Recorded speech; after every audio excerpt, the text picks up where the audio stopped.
Start. There is a considerable difference between the population of the several states as estimated in the President's order and in the population as ascertained at the census of 1951. At present, seats have been allotted in the House of the People to Part A and Part B states on the basis of one member for every 7.2 lakhs of the estimated population, giving a total of 470 members to these states. The census figures are higher in all cases, and in view of the overall limit of 500 members prescribed to these states, prescribed in Article 81 within bracket 1 within bracket A, it is not possible to increase appreciably the total number of seats allotted to these states. It is accordingly necessary to reduce the representation from one member for every 7.2 lakhs of population to one member for every 7.5 lakhs of population as per 1951 census.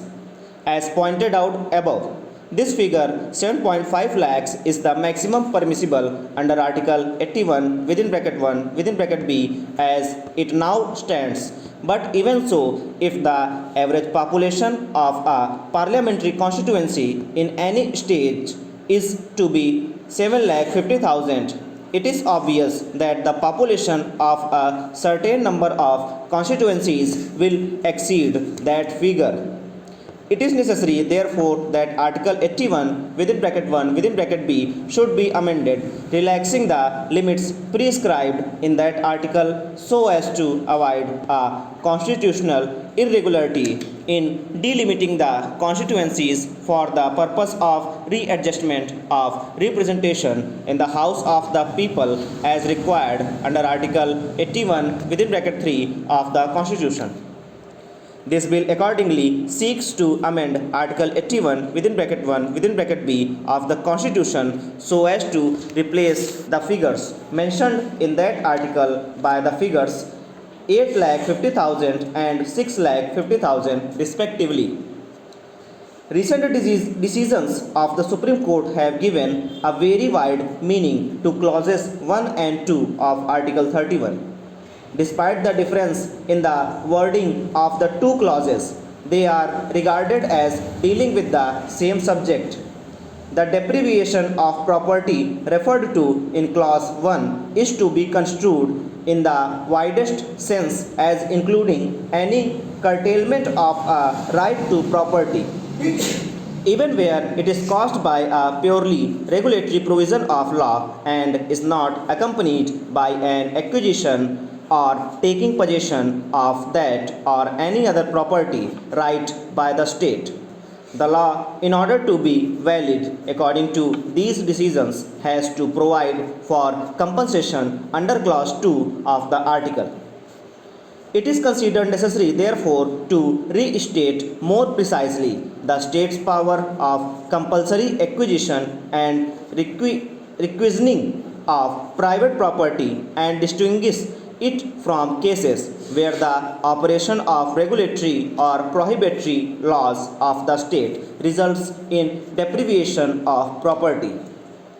This is sought to be done in clause 2 of the bill. It will be recalled that the Zamindari abolition laws, which came first in our program of social welfare legislation, were attacked by the interests affected mainly with reference to Articles 14, 19 and 31, and that in order to put an end to the dilatory and wasteful litigation and place these laws above challenge in the courts, Articles 31 within bracket A and 31B and the 9th schedule were enacted by the Constitution Act.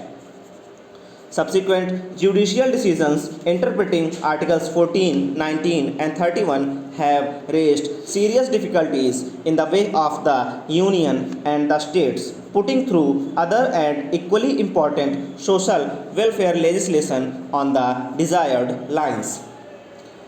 While the abolition of zamindāris and the numerous intermediaries between the state and the tiller of the soil has been achieved for the most part,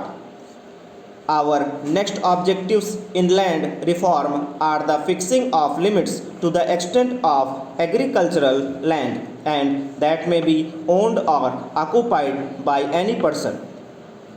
The disposal of any land held in excess of the prescribed maximum and the further modification of the rights of landowners and tenants in agricultural holdings. The proper planning of urban and rural areas require the beneficial utilization of vacant and waste lands and the clearance of slum areas. In the interest of national economy, the state should have full control over the mineral and oil resources of the country, including in particular the power to cancel or modify the terms and conditions of prospecting licenses, mining leases, and similar agreements. This is also necessary in relation to public utility undertakings which supply power, light, or water to the public under licenses granted by the state. It is often necessary to take over under the state management for a temporary period a commercial or industrial undertaking or other property in the public interest or in order to secure the better management of the undertaking or property. Laws providing for such temporary transference to state management should be permissible under the Constitution. The reforms in company law now under contemplation, like the progressive elimination of the managing agency system, provision for the compulsory amalgamation of two or more companies in the national interest, the transfer of an undertaking from one company to another, etc., require to be placed above challenge. It is accordingly proposed in clause 3 of the bill to extend the scope of Article 31A so as to cover these categories of essential welfare legislation. As a corollary to the proposed amendment of Article 31A, it is proposed in clause 5 of the bill to include in the 9th schedule to the Constitution two more state acts and 4 central acts which fall within the scope of subclauses D and F of clause 1 of the revised Article 31A. The effect will be their complete retrospective validation under the provisions of Article 31B.